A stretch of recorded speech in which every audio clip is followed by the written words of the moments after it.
We're joined by FS1 NBA analyst Chris Broussard. Welcome, Chris. Morning. Morning. Great to be here. How would you grade LeBron's performance last night? Well, look, if you grade him by human standards, I think you'd have to give him an A.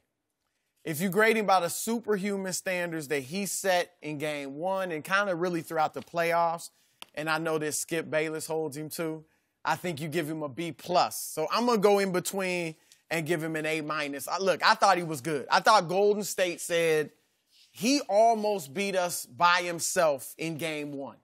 We're not letting that happen. So they doubled him. They got the ball out of his hands, and he made the right plays. To have 13 assists on a team that shot 41%, and you take LeBron out of the mix, his teammates shot 38%. On open looks, they got 19 open shots. They made 3. That's 15%. Take LeBron out of it, they were 2 for 16. So he got no help. Even hustle stats. LeBron had the most deflections of any player yesterday, 6. Just to put that in perspective, Paul George and Robert Covington led the league in deflections. That's a hustle stat. They averaged 3 a game. Yeah, in defensive win shares, LeBron ranks at the bottom of any player on either team yesterday? for these 2 games. Well, when you play 44 minutes and your team is getting beat handily, you're going to have... You're by far the worst on your own team. He wasn't the worst. So you believe that? You believe that, Skip? I do. He was the worst I don't even defender. see him playing. Come on. Half the time he just stands in the lane. No, Why he did does. he get those deflections? Here's the proof, too, that it wasn't on LeBron. In the third quarter, he had 7 points, 4 assists. And yet, so he didn't take over, and yet they outscored Golden State 34-31 because his teammates were hitting open shots. So if guys make shots, LeBron would have had a good game, and they might have won yesterday. So I thought he played well. I mean, did he take over like Game 1? No, but you can't score 50 every day in the finals. And I agree. 29-13. I saw what you saw. I gave him a B because I didn't like the turnovers. There were times that he had Tristan. First of all, Tristan is not a play that you run plays for. They tried to feed Tristan in the post when he had Klay Thompson on him or he had Steph Curry. He's not a back-to-the-basket player. He get lobs, he get put back, he gets hustle plays. But to try to run a play says, okay, you got Klay or you got Steph on you, we're going to dump the ball. That's not what he is. And so with that, that's why I gave him, because some of those turnovers, I'm like, Bron, no, I get it that he has Steph Curry or he has Klay on him, but don't give Tristan the ball in that situation. You think about, if you watching the video that's being shown right now, JR missing wide open shots, Skip.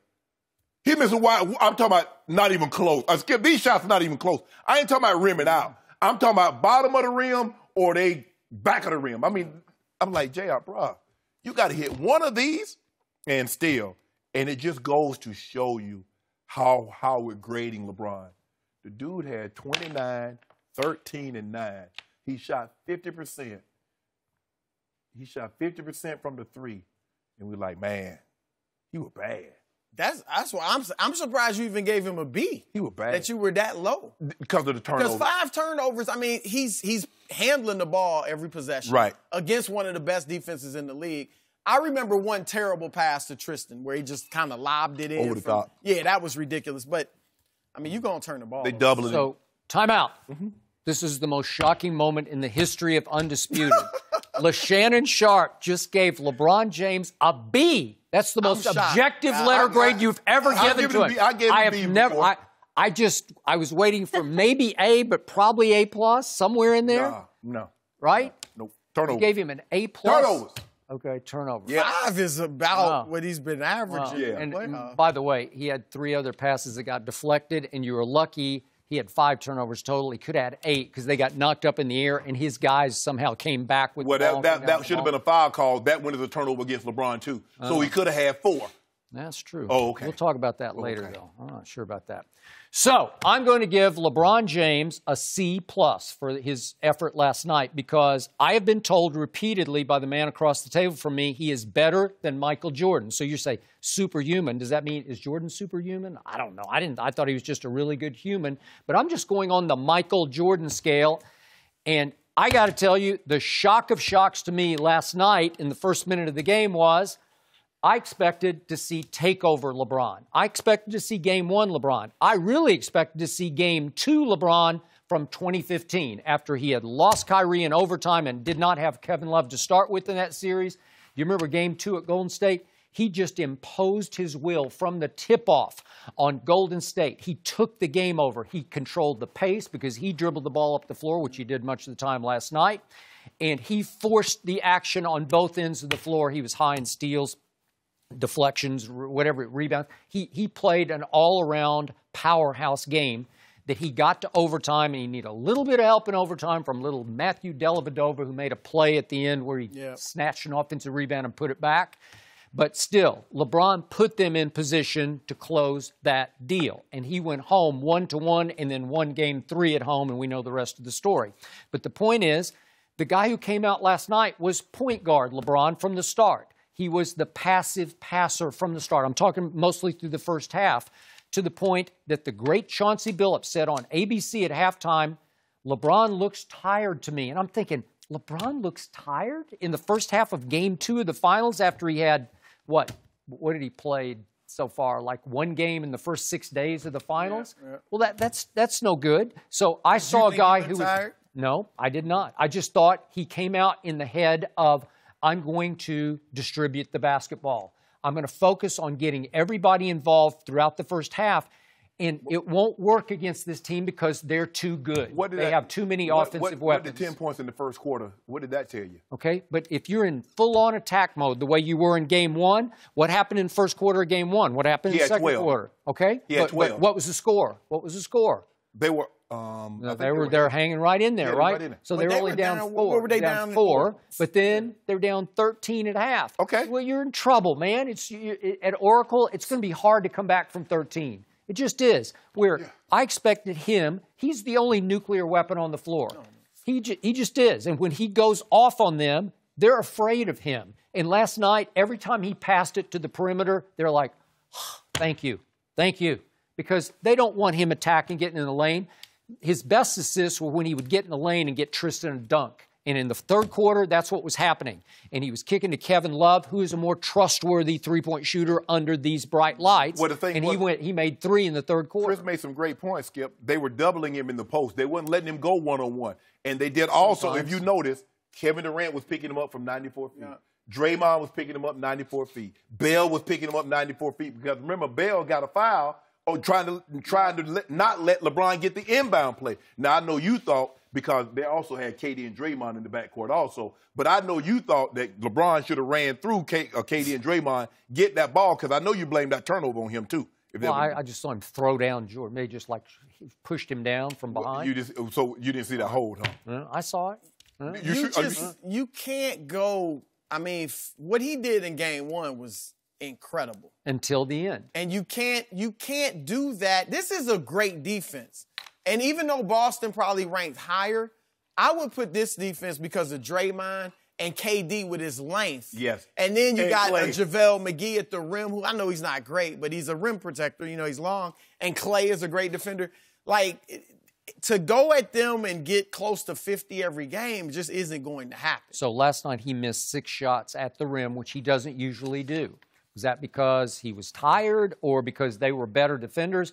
Kevin Durant said after the game, we played with more force. We tried to challenge him. We tried to provide more resistance than we provided in Game 1. Did they? I guess they did. I think Golden State, like the Cavs, the worst thing happened to them in Game 1. You played great, but you lost. Mm-hmm. So I think what they did was they woke Golden State up. Look, Golden State's human. They've shown a tendency to get complacent as it is without all the help from outside. But everybody saying it's going to be a blowout, they probably were a bit complacent. Mm-hmm. Then in Game 2, they woke up, took them a little bit more seriously, and still were up 1-0. So if Cleveland had gotten that game, at least you win the game when they took you lightly. Now you don't even win it, so you're in an 0-2 hole. They're going home. Like I said, at some point in time, LeBron's going to have to get some help from a role player. JR's going to have to give him something. Someone core off the bench. Someone's going to have to give him something because we know the big three probably for this series is going to average 20-plus points a game. Steph might average 30. So you get 3 guys. I don't know if we've ever had that. Have we ever had a finals where 3 guys average at least 20? That's a good question. I'll check this because if they do, I feel very comfortable. If you find 3 guys that average 20 in the finals, they're probably winning. Now, maybe some of those old Lakers when they had Belger and Elgin Baylor and West and maybe Goodrich and some of those guys, maybe they did. But in modern times, Skip, like you say, modern basketball, I don't think we've seen it. You going back, let's just say going back since Bird and Magic and them coming forward. I don't know if we've ever. Okay, but in game one, they all had 20, right? Didn't they all three have 20 in game one? Yes. I think they did. Yeah. And yet LeBron had the ball in his hands with 7 seconds left with Steph Curry on him at the top of the circle. Skip, he stopped saying that. But you're in that position. Stop saying well, that. It's the fact. Because KD and Draymond was at the free throw line. And he got fouled, according to the NBA. Now, that would have been your dream scenario to see him go to the free throw line. And make both of them. But you know what? I'd like his chances way more than George Hill's. Hill's would. an 80%. Not in that situation, he is. Clutch. But still, he's 80% free throw shooter. But hold on, let me get this. The pass, George though. Hill? I'm with when he initially passed that, I was like, why'd he throw it? But Hill was wide open for a layup. And that's, you gotta make that a layup. Put the ball in George Hill's hands with the whole series teetering. You got him. It was a layup, Skip. Yep. A layup. No, if I can't pass to him for a layup, he shouldn't be on the team. Okay. If I'm LeBron James and I've shot 14 shots outside the paint and made 7 of them, which is rare for him. He had a rare hot hand, and I got little Steph on me at the top of the circle. I'm just going to go up and shoot it because I'm LeBron. According to him, I'm better than Michael Jordan. Chris, how many times have you seen LeBron without a dribble just raise up and shoot over the top of somebody? Because he gets a rhythm. Thank you. Dribble. Just do it. You're LeBron James. But you ask, so now you're He's not a tremendous outside shooter. He was that night. But I've never seen him shoot better than that. But here's the thing. I have not. But in a big game, I have not. If you notice, LeBron always liked to check his feet. He'll get the ball. He's going to step to the side. He's going to let it go. As far as just getting the ball with no dribble, just pull up over the top of someone. That's not what he is, Skip Bayless. So now in that situation, you're asking him to be something he's not. Draymond also had a lane violation, which means George Hill should have had a third free throw. Could he have made it? Probably not.